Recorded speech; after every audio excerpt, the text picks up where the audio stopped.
are you still there? I'm still there. You don't see me? Oh, well, no, it just had a little glitch there. It sort of froze Okay. for a moment. I didn't have a glitch. Yeah. It doesn't matter. Hello and good evening, everybody. This is Night Flight. I'm Judith Kwoba, and my guest tonight is Elana Freeland.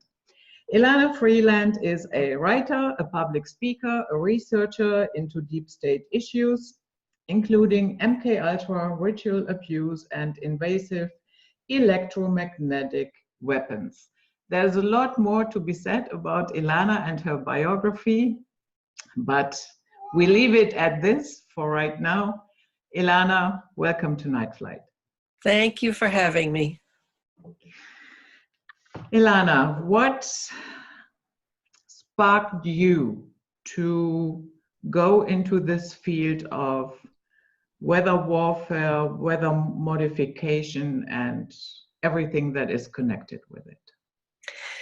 I remember when I was about 12 years old, I was living in New York, and I was crossing a street. I was getting ready to cross a street, and I suddenly realized that my initials are EMF.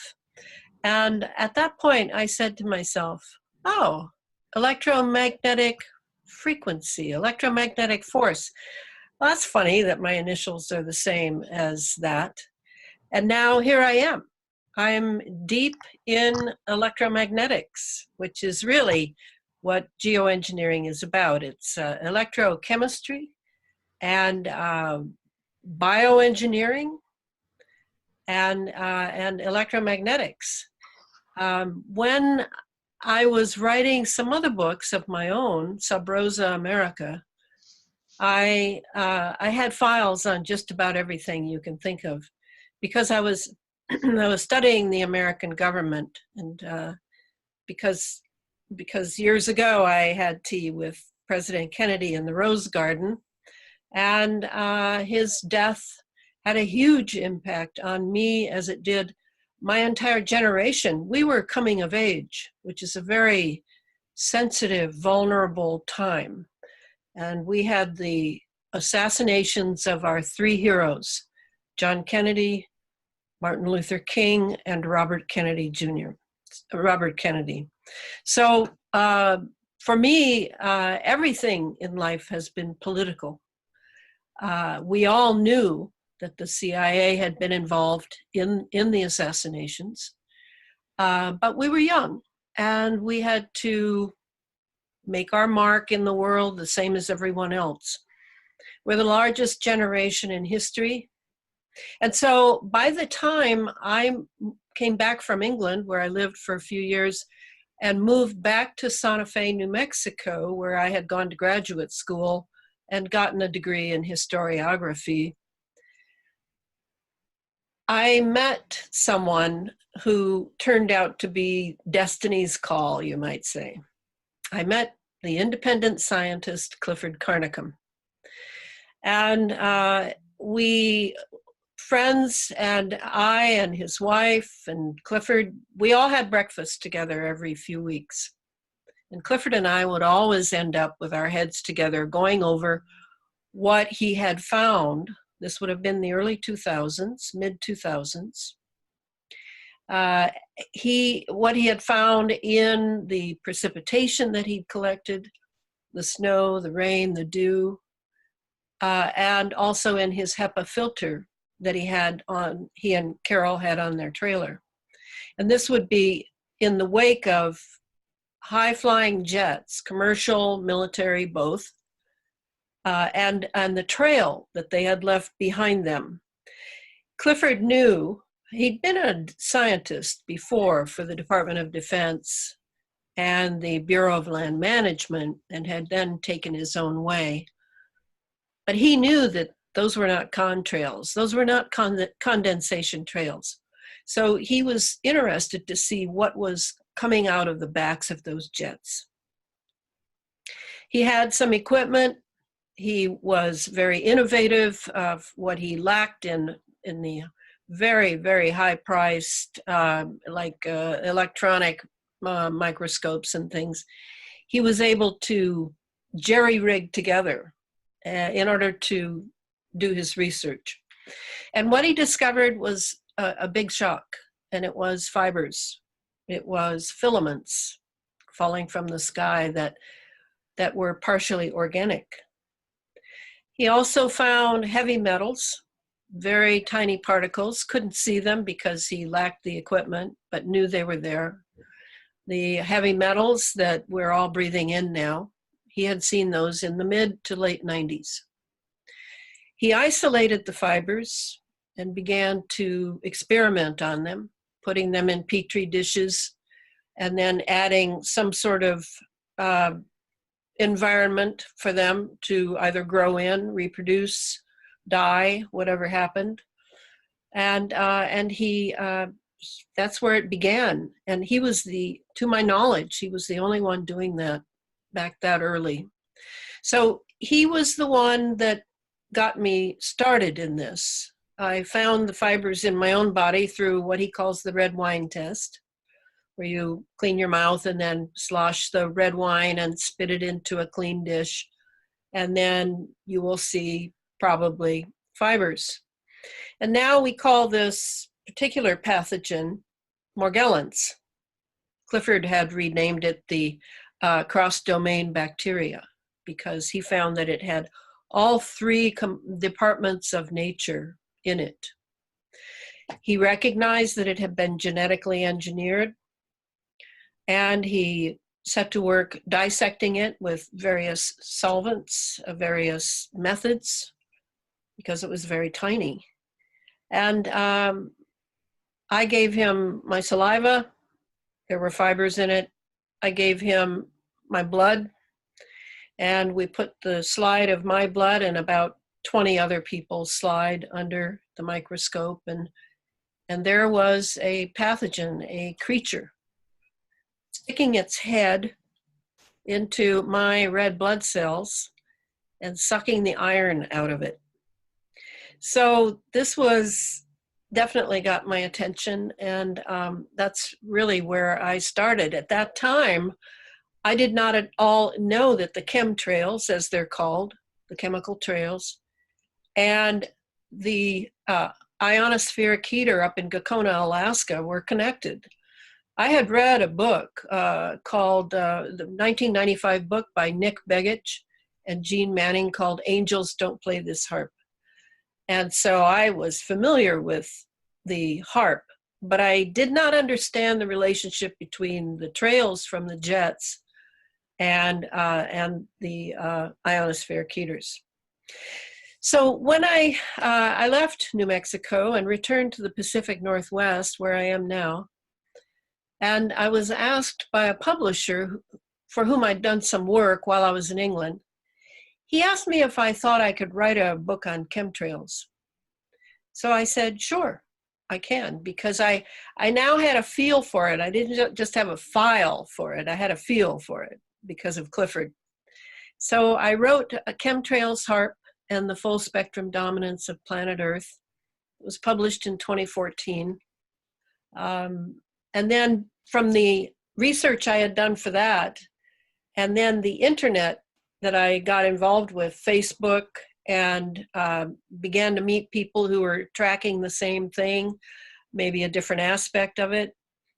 And I began to learn an amazing amount. And I began to see, because this always has been my forte, I'm sort of known as the big picture researcher. You know, just give me enough data and I can pretty soon contextualize what's going on and almost read the minds of those who are doing it. So I had to write another book in order to, because I saw what phase 2 was. Phase 1 was the chemical trails. They were ionizing the atmosphere for the sake of these ionospheric heaters, and how they were going into the ionosphere, sending radio waves in there and stirring up the ionosphere so that it would produce more ions, and then drawing that down into our atmosphere in order to, in a sense, turn our atmosphere into a mini ionosphere. and to keep it ionized for all the wireless operations that the military wanted to run. That would be DARPA, that would be all the branches of the US military, that would be NATO. This was as far as my research extended. I couldn't get enough good stuff on China, Russia, every place, India, because we just don't get the same news that they get. So I wrote the book. I had met through the book when I was on Coast to Coast Radio. I had been contacted by a man named Billy Hayes, and Billy was a tower erector who worked all his life from the time he was 8 years old for a 3-letter agency whose name I will not mention. And Billy had been up in all these operations to create many, many phased array antennas, towers, you name it, as they were wiring basically the entire globe. And Billy knew a lot about how it's constructed to work as one big machine. And so through many conversations with Billy, and we went on radio shows together, I, of course, listened very carefully to what he said. Sometimes I took my own way because it was not something that Billy was skilled in. And eventually got the second book done. In 2016, I finished the book, but it was delayed by my publisher for 2 years. And I still don't know why. But it's called Under an Ionized Sky, From Chemtrails to Space Fence Lockdown. And it came out in 2018, spring. So that book lays out how this whole planet has been weaponized. And many people think of the geoengineering as something that's just coming out now, and gee whiz, too bad we have to do it, because it's kind of risky, folks. No, we've had geoengineering, this brand of geoengineering, for 2 decades. And we've had cloud seeding and many manipulations of the ionosphere, the magnetosphere, the lower atmosphere, and many tests on human beings on the planet without their consent or knowledge. We've had this since, well, at least World War II, if not before, and all throughout the Cold War. So can the people who run this country, can the military that has sworn to protect Americans here, can they lie to us? Can they deceive us in order to do what they feel is more important than we are? Yes, they certainly can. And that's what I attempt to expose through these books and all the talks I do, all the radio interviews, is to awaken people to what this program really is, because it's about a lot more than the weather. Elana, are there, or is there any data why they are doing this, or speculations that have some evidence, something like that? Oh, yes, there's plenty. But that you've hit upon the problem of the knowledge of this. First of all, I really couldn't go to a library and research the last 10 best books on this topic. This is a national security issue because I'm heavy on the word weaponized. You know,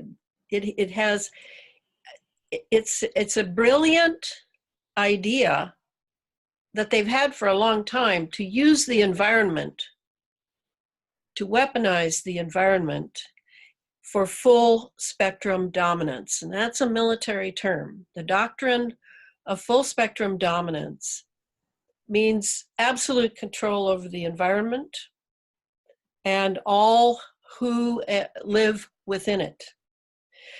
This is like the greatest military objective. And from whence does that come? it comes from the dreams of the space age. Recently, in the last several years, 5, 6, maybe more years, investment analyst Catherine Austin Fitts, who's quite well known here in the States, has many, many times been interviewed about her ideas on the secret space program. And she was the deputy secretary of Housing and Urban Development back when President George H.W. Bush was in office. And Catherine was a whistleblower back then about some fiscal criminality going on in HUD. And from that time, not only was she virtually ruined back then, and she has rebuilt her life, but she's so good at following the money. And so I've become good friends with her. She's a very big fan of the second book and has given it to many people. She discovered trillions of dollars missing. I mean, this was through, now the Fed is being audited for the very first time ever. The military auditing, very first time ever. And this money is showing up. I mean, we're talking trillions of dollars.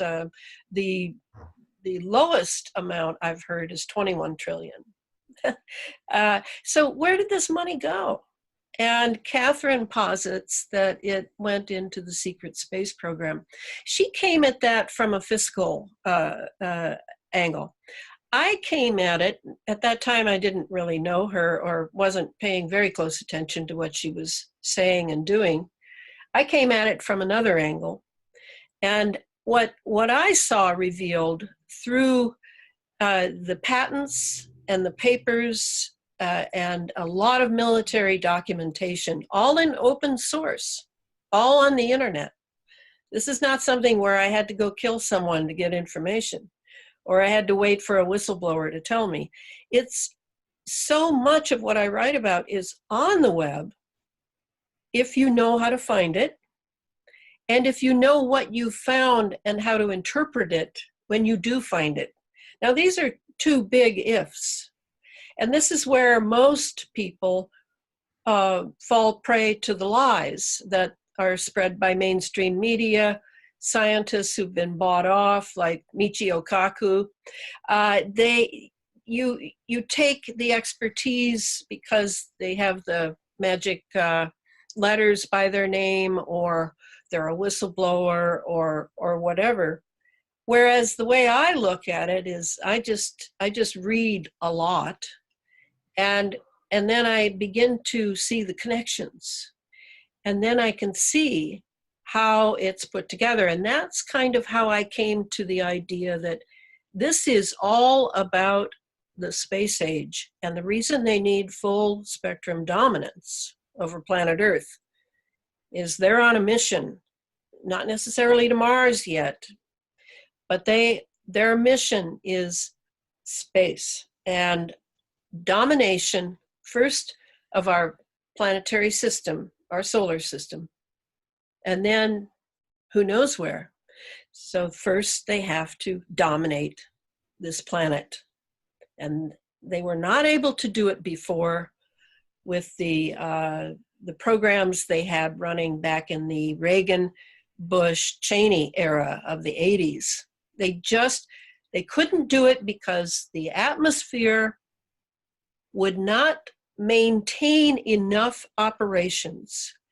They had to have more ions in the atmosphere in order to keep it snapping with electricity and be able to use that 24/7 whenever they needed it. So first they had to tap the ionosphere, and voila, here came HAARP.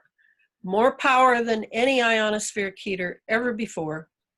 It could steer, it could mirror, it could make mirrors out of space, out of plasma and space. There were so many things that HAARP was able to do because of Bernard Eastland's patent. So that's what they'd been waiting for. And now I'd have to say it, the sky's the limit. The sky is not the limit. It can go much further, but we're in a space age. They simply have neglected to tell us. Those Morgellons that you described that are genetically engineered, would you say that they are also, let's say, half machine, half bioorganic? Yes, I would say exactly that. They're in the first book, Chemtrails, HAARP, and the Full Spectrum Dominance of Planet Earth, in chapter 8, I believe, the last chapter, I break down over 100 papers of Clifford Carnicom's at his site, carnicominstitute.org, at that time. And I show what the Morgellons is, how it's constructed. It basically has 5 parts. And since then, Clifford has been able to isolate the DNA and of the Morgellons. All that time, he attempted to get the CDC or the EPA, Center for Disease Control, Environmental Protective Agency, to duplicate his research, which every good scientist does. But they ignored him. And yet at the same time, in just a couple weeks' time, he was able to log over 180 alphabet agencies that had hit his site in order to see what he was coming up with. They wanted to see if he could, with no resources, no research, no one to talk to about it, if he was going to come up with what they had constructed. And over the years, he was able to do that. The brilliance to me of the Morgellons pathogen, and my guess is they well, more than a guess, and I have biology in my undergrad, but not a graduate degree. My guess is that they started out with a bacteria and then started adjusting it and adjusting it and adjusting it. And what it is now, I don't know what it is now today, but when I was writing about it, I was talking to a lot of people who had Morgellons. And when I say had Morgellons, you've got to understand that if the Morgellons pathogen is or was being dumped from jet fuel or from jets, or perhaps a supplementary system, then we all have it. We have all breathed it in because it's very tiny. It's on a nanoscale. And it's just that the people who obviously have it have skin lesions. In fact, often it's misdiagnosed as a skin condition. So I talked to these victims, and they were all, they, of course, had gone to doctors because that's how we're conditioned. You have something, you don't know what it is, you go to a doctor. But of course, the doctors either didn't know anything, legitimately didn't know anything, or they were complicit with a federal program that they had signed on for and therefore could not speak about it. People you may have heard were for a while diagnosed with delusional parasitosis because they felt that these things were crawling under their skin. And so they were sent down to the psychiatric department to be tested and given medication for their delusion. I mean, it was just so absurd, it was ridiculous. And yet people were suffering. So now people have sort of reconnoitered, and they're sharing information on the internet, on Facebook, about what they're doing, what's working, what isn't working. And it's very obvious that in many of the cases where the Morgellons has erupted from the skin or is under the skin in a sense that you can feel it moving around, all of this is really quickening a fantastic movement of people taking responsibility for their health. And I think that's where we all need to go. We need to take responsibility for our health from here on out. Regarding the heavy metals, that's another important part of this, because this pathogen, Morgellons, was so created and programmed. This is where the inorganic comes in. They're programmed, and they can be remotely reprogrammed also, because now we have the heavy metals in us which act as conductors, and they're conducting communications from remote sources. Maybe in America we call them fusion centers. Maybe it's something else. But the people who are experiencing the Morgellons inside their bodies are aware that they can move, they cover different areas, they move as a swarm. It's even possible that they do not erupt unless they are remotely triggered. And this is something I'm really very interested in, that we're all carriers. Why do some people have eruptions, some people don't?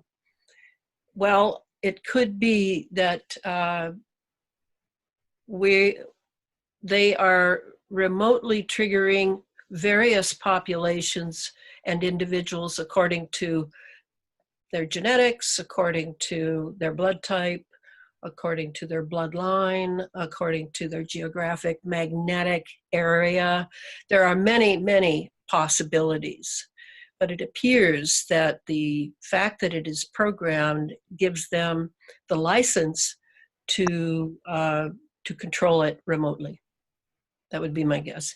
And it's important to understand that they're very, very electromagnetically sensitive. If you have a lesion and it has fibers sticking out of it with, by the way, different color codes for their heads according to their function. And sometimes you can even get one of the fibers and look at it under a microscope, and you will see NASA's imprint on there, or you will see the imprint of a Lockheed Martin or whoever made that particular strain signs their name. That's how incredibly egotistical these people are. But if you put that, say you go to a toaster oven to pull a piece of toast out of the toaster, and it gets near that electromagnetic field, they go nuts. They love it. They love it. So this is why I'm telling people, turn your routers off at night, shut everything down, sleep with your head to the north, magnetic north, and and so you can get some good sleep and not have everything all jittery, because they're in there. Whether you feel them or not, they're in there. And they may be a small swarm, they may be individual, they may be, I don't know what, but if they're being triggered, they will be triggered through the heavy metals in our system that are acting as conductors. And you would be wise to become very sensitive to your lifestyle use of wireless technology. You can't see the waves. Like, I'm looking at a wall now. You have 50 hertz. In Europe, we have 60 hertz. But I know this field now is here. You do not need eyes. If you have a mind and you can study this technology to even a small degree so that you know the difference between megahertz and kilohertz and tetrahertz, you start to develop a sensory feel for where these fields are. And that way you can retain safety until the 5G gets here. Elana, these people who are working for this operation, let's call it operation, do they not understand that they are breathing it in as well? Yes, I'm sure they do. Or no, I'm not sure all of them do. I think it's a need to know basis and a compartmentalization. This is how scientists and their science are being controlled. And so the low newcomers probably know nothing about this. And many of these people I've noticed, seem to be interviewed in, special interviews with this corporation and this military lab, and they really seem to me that they don't know much at all, but they have a nice personality and they're good in front of the camera.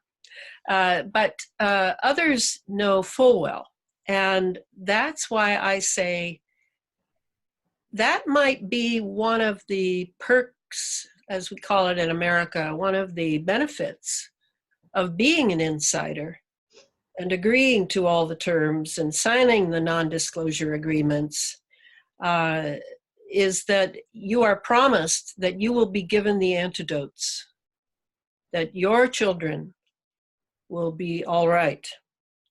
And my guess is they have the machines, maybe on the order of a very sophisticated machine like the one in the recent film Elysium, where people are lying, the elites have this wonderful machine and you lie in it and now your entire body is renewed. And my guess is they have some instrument similar to that. They have the right vaccinations, the ones that are not being piggybacked with nanobots and pathogens and diseases like we are. So that could be very well be the turning point for a scientist of conscience who wants his family to be safe, and so agrees to the terms that he is by which he is used. That's a conclusion I've come to over time. Others who are not in the inside club, who are just used and expendable, that includes scientists, that includes PhDs, that includes military officers, etc. Well, they're going to have to figure it out themselves, just like we're having to figure things out ourselves.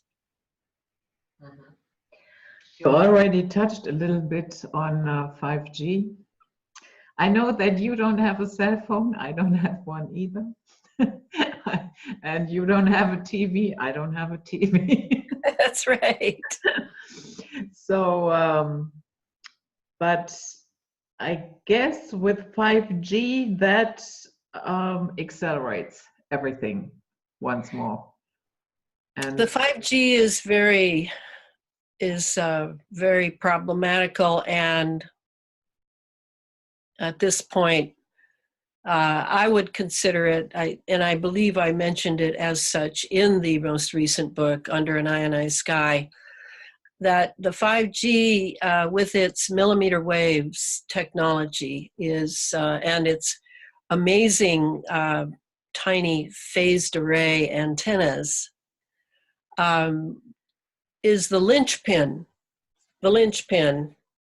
by which the space fence that I lay out in the book, of all the components of it, it's because we're dealing with a grid or a web of microwaves and radio waves that we cannot see, and many, many electromagnetic fields constantly in motion. We're not able to understand how such a huge planetary space fence lockdown can work. I mean, if you look at, and I do show it when I give talks, if you look at Lockheed Martin, which owns the patents for the space fence and controls the space fence, just as Raytheon, another defense corporation, owns the patents and controlled the HARP technology. These are the two most powerful defense contractors in the world. They can give you a film on the YouTube that shows you that, yes, we have 2 installations to the space fence. This is how, we're going to count trash rotating around the Earth, all those dead satellites and pieces of metal, and in order to keep our missiles and spacecraft safe. Well, yeah, that's going on too. The detection through sensors, trillions and trillions of tiny, tiny nano-sized sensors that have been released into the upper atmosphere to read out data, collect data, and then it's remotely read down here on Earth. Yeah, that's going on, but that's not what the space fence really is. The space fence is really a huge grid web of absolute control into which we are plugged, thanks to our cell phones, yes, certainly. But more important, the heavy metals and the nanobots and the sensors and the microprocessors swimming in our bloodstream and easily sliding through the blood-brain barrier and into our brain. We are so plugged in now that all that has to happen is the right frequency is pulsed into a population or an individual, possibly even an entire nation. I don't know how far it extends, but this is a done deal. This is not in the future. This may happen. It is done now. And the mind control element is easy. I mean, we have microwave hearing. We've had microwave hearing going on since the 70s. And now we have heavy metal conductivity everywhere in our bodies, particularly in our brain, as the Alzheimer figures show and the autism figures show at the other end of life. I mean, this is not conspiracy theory. This is something you need to put together.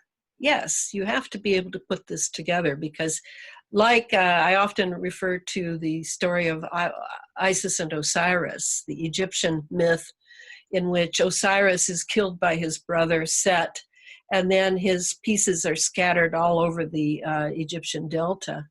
And then Isis goes and picks up all the pieces. I mean, that's kind of the job I've been doing, is I'm Isis and I'm picking up all the pieces of all these things that are connected to this amazing weaponization of our environment and showing people how they all work together. That's sort of the purpose of the last book.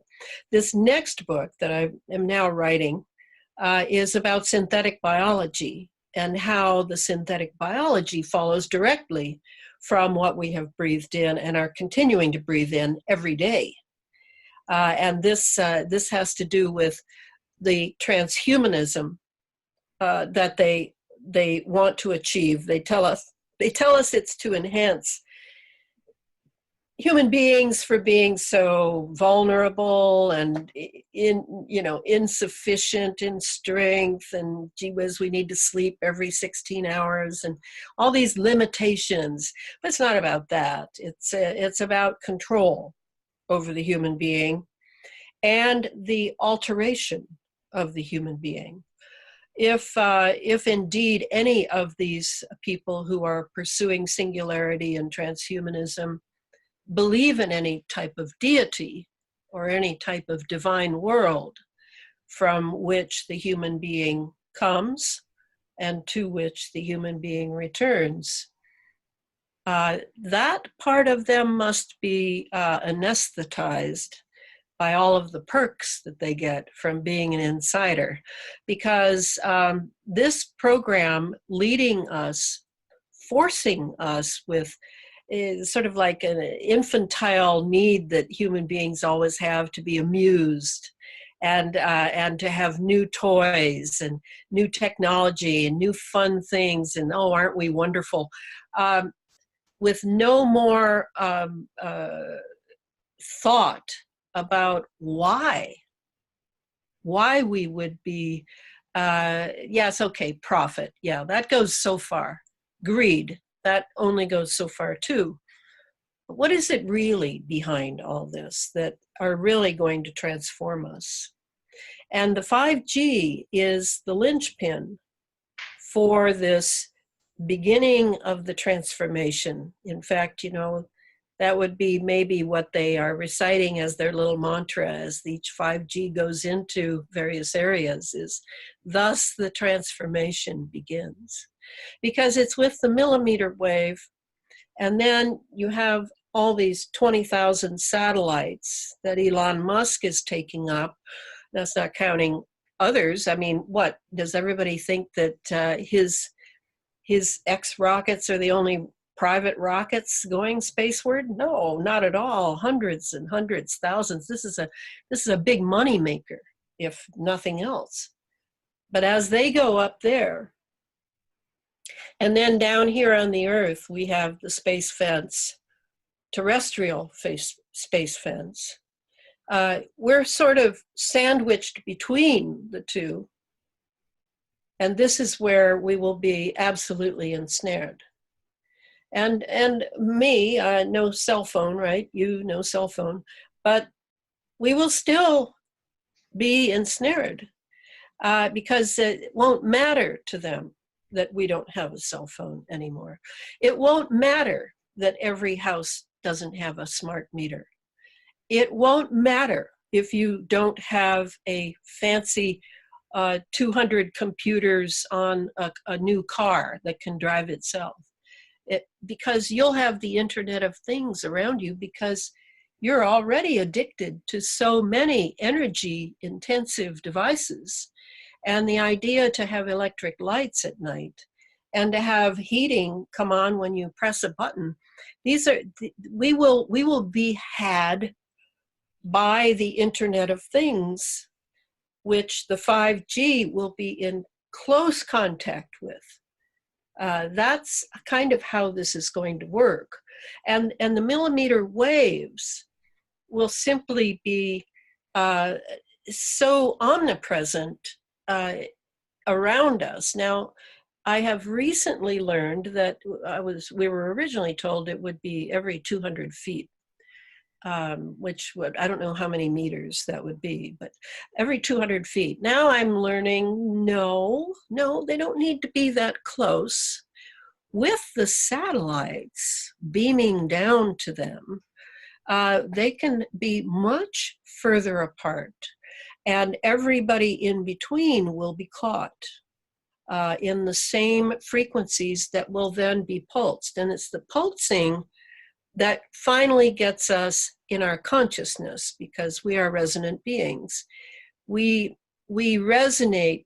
It's kind of like why you probably heard as a child, why soldiers do not march in sync across a bridge. Because if they march in sync, then that resonance will eventually the whole bridge will go down. So they always march out of step over bridges.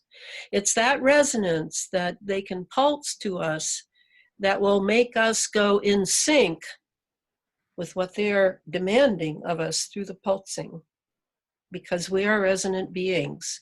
And unconsciously, we may not even know. We will want to, our being will want to march in resonance with that pulse coming in. And that's how they're going to enslave humanity, without humanity even knowing that they're enslaved. But they had to have the electronic system in us as well. And I remember I used to think, golly, how are they going to get all of us into transhumanism? I guess they're going to have to wait for new generations. Well, that's true, but they can get the rest of us, maybe younger than me, to be in resonant sync. And they can do that in a way that's very subtle, to where you really want to work as a grocery clerk for your entire life, and have that be all you want, that gives you such satisfaction and such fulfillment. I mean, it's like the old sci-fi stories, that you're being controlled, but you're not aware of it, and your values have changed to where this is great. This is just like in 1984, where all the people are there and hating the latest enemy abroad. Doesn't matter who it is, just hate, the 2-minute hate. So this is what the 5G means to me, is that it will be the means by which the pulsing will be very deep into us. And at the same time, our genetics will change. They have to. It isn't, people have this idea that your DNA is sort of fixed as you come in. It's not fixed, it's an antenna, and it loves millimeter wave pulses. So this is the plan, and this is how the space fence will work for the plan. Is it doable? Well, I think it's doable because the entire atmosphere is involved in it. Now, if something were to break down in the space fence, whereby the atmosphere was not being impregnated with heavy metals every jet flight, every rocket launch, every drone flight, and then if we did not eat GMOs that are also a delivery system supplementary to this, and if our children were not getting doses of 20-some vaccinations as soon as they're born, that also are part of the delivery system supplementary to the space fence, then yes, the whole thing might collapse. But how to do that? I have not really found that yet. I'm still working on public education.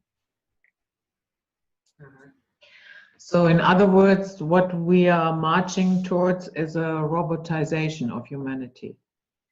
I think so. I think that's really what transhumanism ultimately means. Now, some of these elites and those in the in crowd who have sacrificed their souls for all of these perks, they will probably be able to be enhanced in extraordinary ways. And they will be an elite class over the rest of us. They will run the machinery by which we are kept in our resonance with the entire Earth's atmosphere now a resonant chamber. And it will be, that will certainly be what nations will fight over, or if they are nations. I would think there'll be corporations by then, big, giant corporations, and they will fight over who gets to control which resonant chambers of humanity. I think this is one of the ugly dystopic visions for the future. But like I always say, this is my watch. I'm thrilled to be here. I have no fear. I work for the divine world, and I will carry on here with public knowledge, because we still don't know if we are conscious of our chains. Is it like Spartacus? Is that when the chains shatter? Even if the chains are inside us and being remotely programmed from various places, what about my consciousness? They certainly work, the global elites certainly work very hard to make us unconscious. I have noticed that. So consciousness must be pretty valuable, and certainly not wanted in a slave caste. This is how I think. Mm-hmm. Yeah. Did you know that they already have an AI church? Oh, yes. In fact, in my Sub Rosa America books, which I wrote before they ever had this church, I have that church. because it was inevitable that you have that. And that is a wonderful chapter, by the way, of just absolute adoration and ecstasy over the most ridiculous things I could possibly imagine.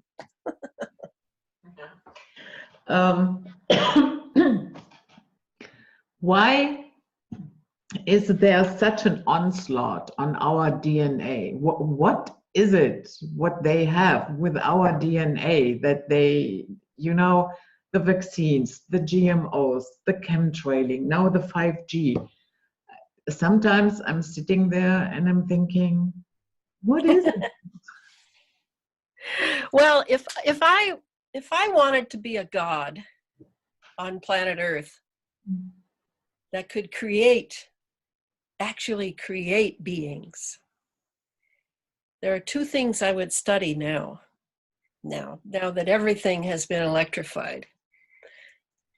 I would study plasma, which is going on all the time in the atmosphere now, big experiments with plasma. Because plasma is not the fourth state of matter, it's the first state of matter. And they are attempting to be able to create. Now, they've been cloning human beings for a few decades now. And then the Human Genome Project and all of that, they are making creatures, cross-genetic creatures, like the cross-domain bacteria, like Morgellons, but like a pig and a human and things like that. They are doing these things, but to create a human being, oh, well, now there is the holy grail of the evil brothers who seek to control everything and oust God or the divine, including the divine's nature. I mean, nature is under assault too, of course. They want to be able to create everything from the bottom up here. And of course, DNA must be acquired, the secrets of DNA. I mean, it's hard for you and me to believe that there are whole swaths of powerful human beings for whom their wealth is simply a tool. It's not an end. It's a tool. And who very much want to do things that no one has done before. This is, to those who don't believe that you don't answer for anything when you leave this planet, that would be very, very attractive, to leave a legacy in which your name is never forgotten.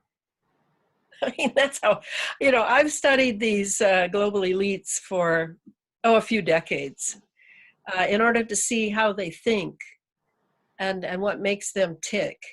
And I'm pretty sure that I'm very close to that. For them, death is not the same for them as it is for you and me. It's not so much that they think death is evil and that they want to live forever, as that they want to be the ones who decide when they die and if they die.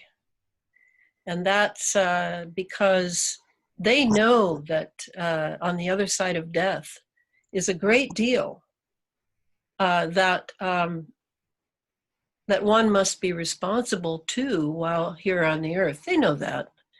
At least the esoteric brand of elites that I track. And I was a student and have been a student of Rudolf Steiner for many years, 45 years to be exact. So yeah, in a way, when you're doing this kind of work I'm doing, I think you can't just be bound by the facts and even the contextualizing of the material reality that comes from this kind of thinking, this kind of spiritual activity on the part of global elites. You really have to have insight, great word, insight into principles that have to do with spiritual realities. And I do think that one of the blessings coming now with the science, quantum physics for sure, and what CERN is doing, and all sorts of things that I discuss in the book, you begin to see that what it has been known for many, many centuries in religious traditions as the threshold, this sort of noli me tangere, for Caesar's I am. Caesar on one side, spirit on the other, never the twain shall meet, we don't know what goes on, la, la, la. There's sort of a wall between us and that, so that we concentrate very hard on being here. But now quantum physics and all that's going on with even the plasma experiments and time experiments at CERN and things like that, that veil or threshold is thinning. And soon we're all going to have to learn about all the laws that our masters that we've had for millennia have not wanted us to know. We're going to have to know those laws because they use them all the time, and they use them against us. And to me, there's a true democratic movement going on over centuries of the human spirit seeking freedom. And they do not want that. They want that for themselves, yes, but not for the plebeians, not for the low caste. So I'm when I started all this out, I was pretty quiet about that because I didn't bring my Steiner side of my personality to the fore much. And now I'm old enough that I don't have to apologize anymore. This is what I tell myself. And if I need it, I will call on it because I can see pretty far on that side too. So why not? Why not give people the advantage of realizing that, you know, when you talk about a plasma body or a physical body, well, what is the difference between those two bodies? Is it just matter? Is that the only difference? Is there something like your thoughts, your thinking? I'm thinking right now, and I'm speaking my thoughts. Well, where are my thoughts going on? Is my brain producing them? I don't think so. My brain is simply the diving board from which I dive. And I like to have the brain. It's a helpful diving board, but it is not the dive, nor is it the diver. So this is what's going on now with quantum physics and with what is being done in our atmosphere even, and through the mind control that they are using against hundreds of thousands, if not millions of human beings now. This other side of existence that has been forbidden us is now getting closer and closer and closer. And pretty soon we're going to have to somehow figure out how the two interlock, just as our masters have known for many, many generations. Thank you for pointing that out, this occult side to the entire subject, because I think that is very important to understand the entire picture. And it sounds a little bit to me as if we are dealing with psychopaths having cosmic abandonment issues. That's good. Cosmic abandonment. Oh, that's really good. Yeah, I'd agree with that. Yeah, and because they can't get over it, the rest of us have to suffer. Always. This is how it has been, but it will not always be like this. And I think they're getting some of the first rumblings of this. That this may that things are changing. Consciousness is definitely on the move. The people, all the New Agers and everybody else who talks about that, they are right. They are right.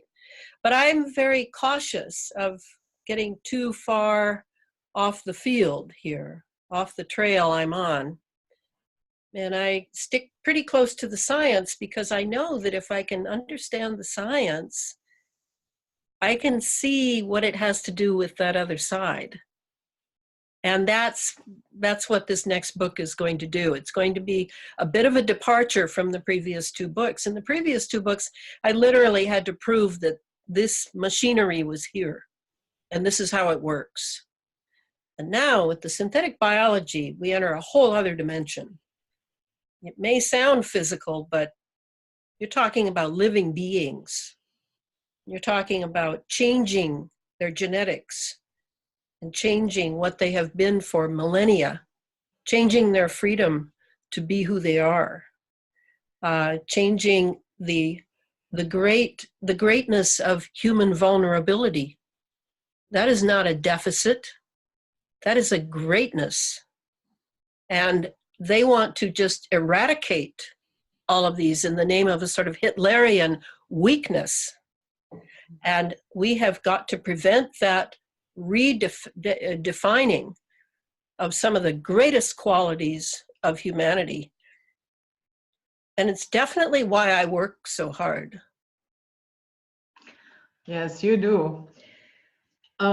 When we look at so-called ancient cultures like Sumeria, Egypt, we see all these chimeras.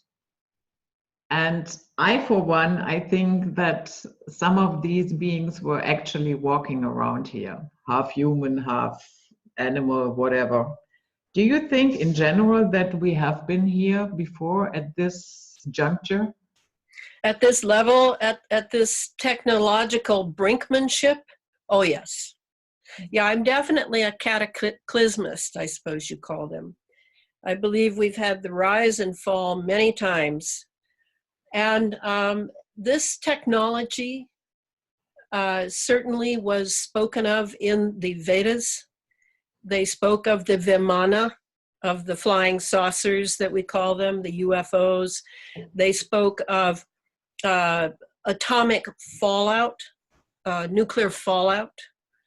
No, we have been at a very similar juncture. And what happens is brotherhoods appointed by inner priesthoods, I assume, would be made into the keepers of certain knowledge and not allow human beings to access that knowledge because it is dangerous.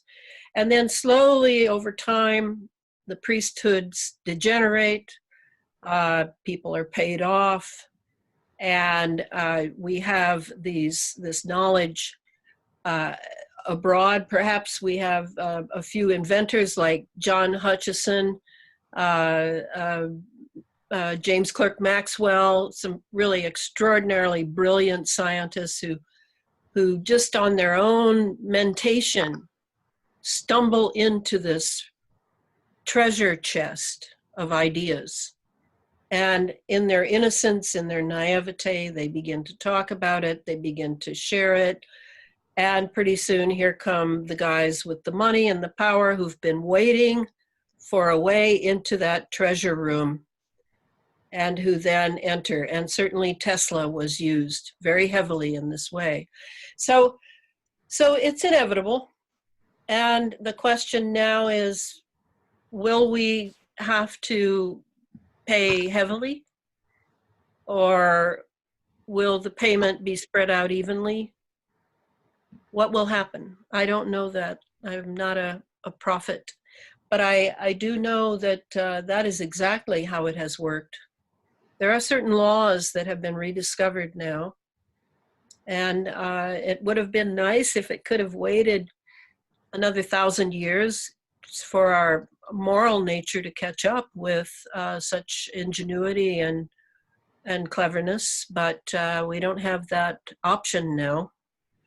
The Pandora's box is open, things are flying about, and I'm sure that many people, many scientists and just people like us are in a great quandary, because you cannot put things back once the box is open.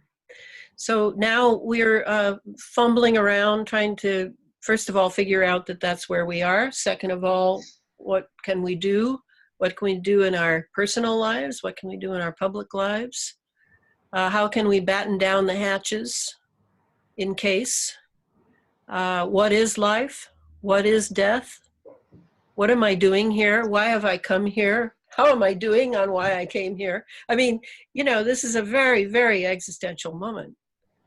And I'm not sorry for that at all, because people are way too sleepy, way too self-satisfied, and you know, think that they're somehow more special than anyone else. And I'm always for consciousness growth. And this, to me, this is a long war, and there are many battles, and that may mean over time as well. After I'm gone from here, this may still be on the front burner for effort by those who incarnate with great resolve. Yes, it might be. So that's how it is. That's all right. Mm-hmm. What would you suggest to do on the spiritual level? Is a whole different story. That could be a show all by itself. But to prepare physically, getting rid of our heavy metals in the body. What else? What else can we do? Well, for that itself, there are many ways to do that. And certainly along with those heavy metals are the nanobots. And the nanobots are simply nano-sized robots, right? They're little computers in a way, but in another way, they have a certain swarm consciousness, I would call it. So these are a little different than the heavy metal detox from a naturopath, or hooking up to a real Rife machine. I really don't recommend Rife machines because I don't know which ones are real and which ones aren't. Rife indicated that you know, it had to be done with great delicacy, and I don't know that anyone has been able to. They haven't been able to rebuild the microscope he made, so I don't know about the Rife machine either. But I do know that magnetism plays a role in the nanobots, in getting rid of them and the heavy metals. And that is being done by a Canadian named Tony Pantalaresco. And Tony is an engineering background, a real character, as one might say.